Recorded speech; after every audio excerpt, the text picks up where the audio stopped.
Hey, how's it going? I'm Terry Jensen. I am the pastor of First Baptist Church here in Plano, Illinois, and I want to welcome you to Through the Week. This is our Monday edition right after Mother's Day. And I tell you what, I'm going to flip over real quick and show you what passage that we were looking at Sunday. However, I think I'd like to talk about dear old mom.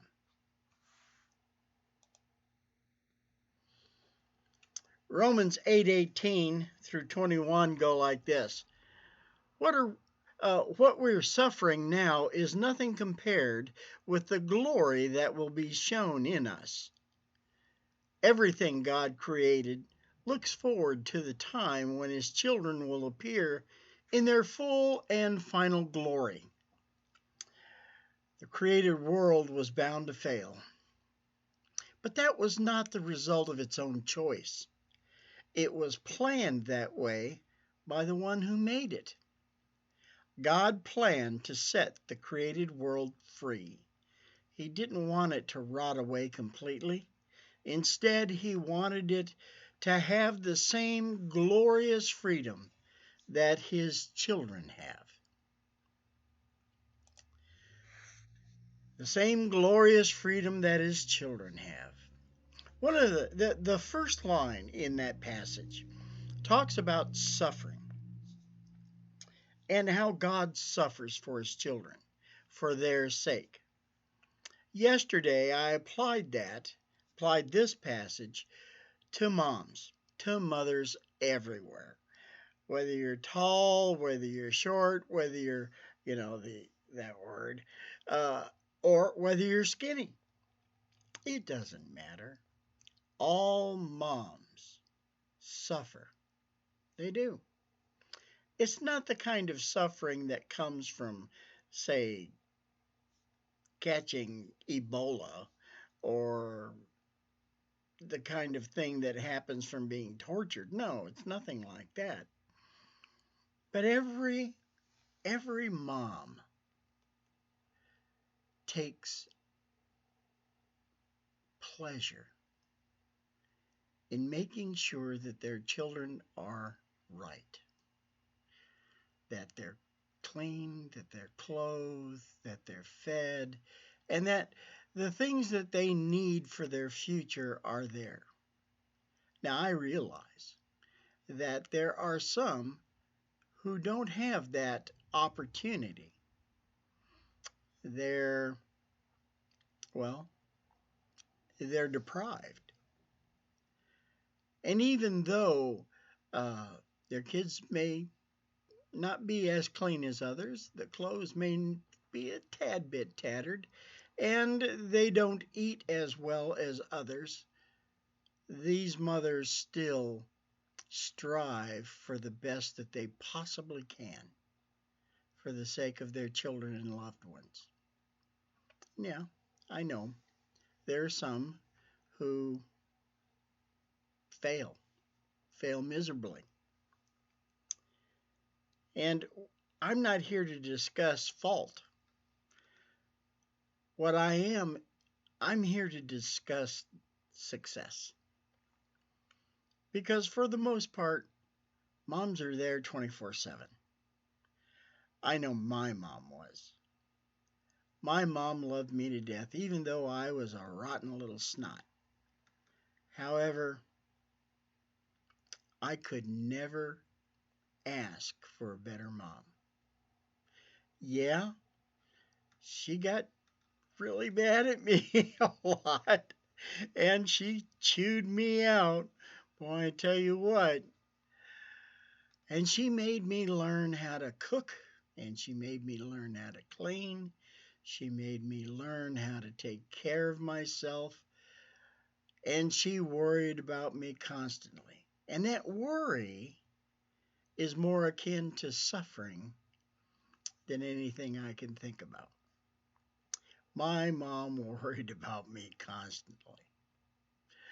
There was a story I told yesterday about something that happened on Saturday. We got a package in, and Kathy yells at me, and she says, "Terry, what'd you order from Amazon?" I don't know. She goes, "Well, it's a big box. Bring it in. It's too heavy for me to carry." Thankfully, the box wasn't too heavy.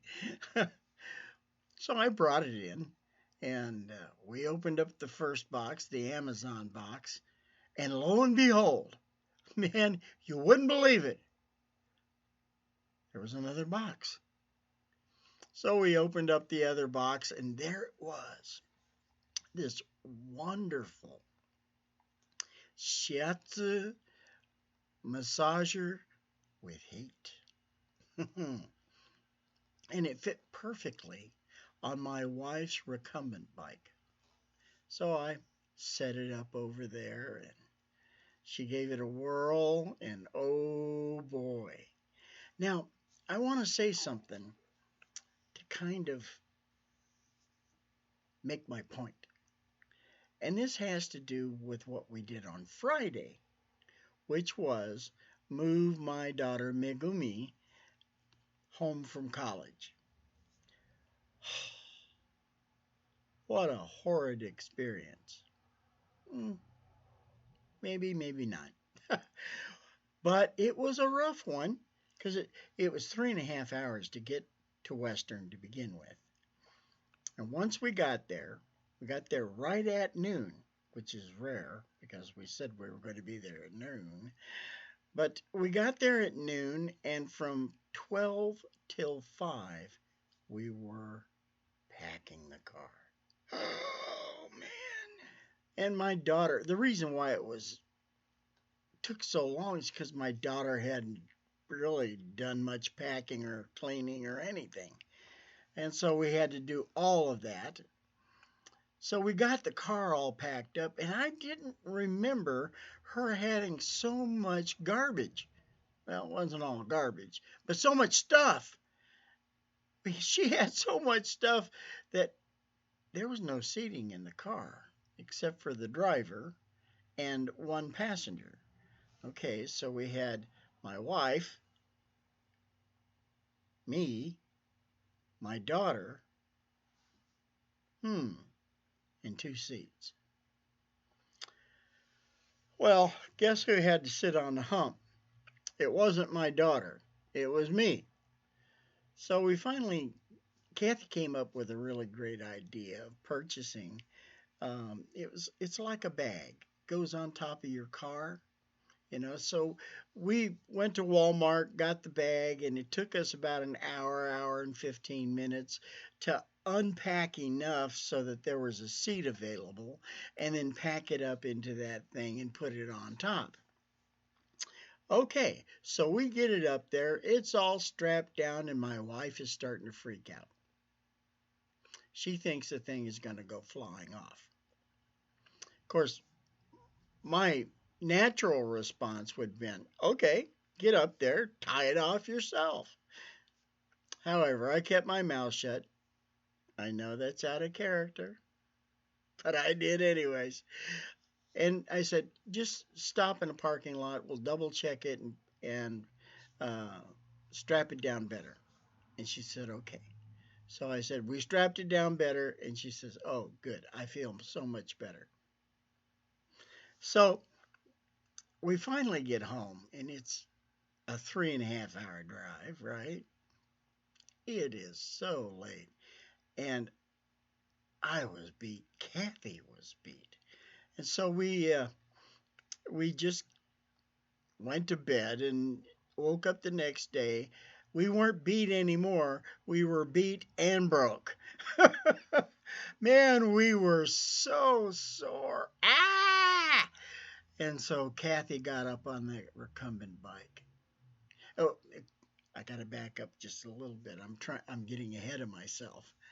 So that's why that gift from my daughter Mika was so wonderful because we were sore.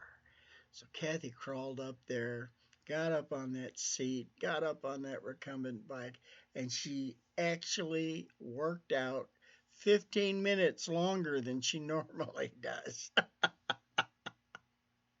So it kneaded her back and heated her tushy, and she just felt really great after that. Of course, that couldn't cure the tiredness that we both felt. You know, it's a weird thing. Getting older, it takes a lot more to snap back, doesn't it? Yeah, it does. Okay, so you're probably wondering, what has that got to do with anything? Well, it's got this to do with it. My wife suffered, worried. She raised her kids, she guided them, she fed them, she clothed them, she cleaned for them, and she loved them with everything that she had. And her daughter was used by God at a time that was most perfect. I talk a lot about looking for God and hearing His voice, hearing His call. This is an example of God showing Himself real, of God saying, hey, I'm around and I love you. So here, let's knead those knots out of your back. It was at a perfect time, consequent to a very difficult time, and it made things better. You should have seen my wife's face. She looked like. You remember that Oscar scene where, oh, I can't remember. She used to play the flying nun. Uh, she got an Oscar for a performance. She said, "You love me. You really love me." And that was the look on my wife's face. She felt loved. And that's the glory. Paul says, I compare the sufferings of this present time to be nothing in comparison to the glory we will find those final days. Paul's letting us know something better on the other end. And for parents, that's true too. I know there are going to be rough spots. There will be. But the truth of the matter is, your kids are your kids. You're going to love them, and they're going to love you. It may seem weird the way they love you, but it is love. And it's the kind of love that makes your face just glow and think, ah, man. And I could see it in Kathy going, Mika's my favorite right now. And it was such a wonderful thing to to watch and to experience God's love through my daughter. So, when you're thinking about moms and mothers and the wonderful things that they do, and you remember the moments, consider those moments in light of God's revelation. God is constantly speaking and looking to us. God is constantly communicating with us. It might be that He's talking a lot more to us than we're recognizing. Yesterday, God spoke to us through a Shiatsu massage pad and a wonderful little girl, Snagglefoot. So take this.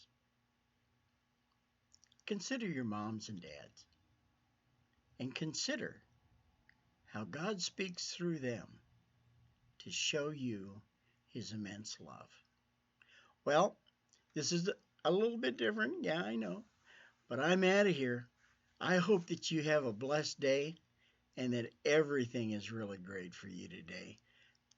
And remember, if you didn't get in touch with your mom yesterday, do it today. Later. Bye-bye.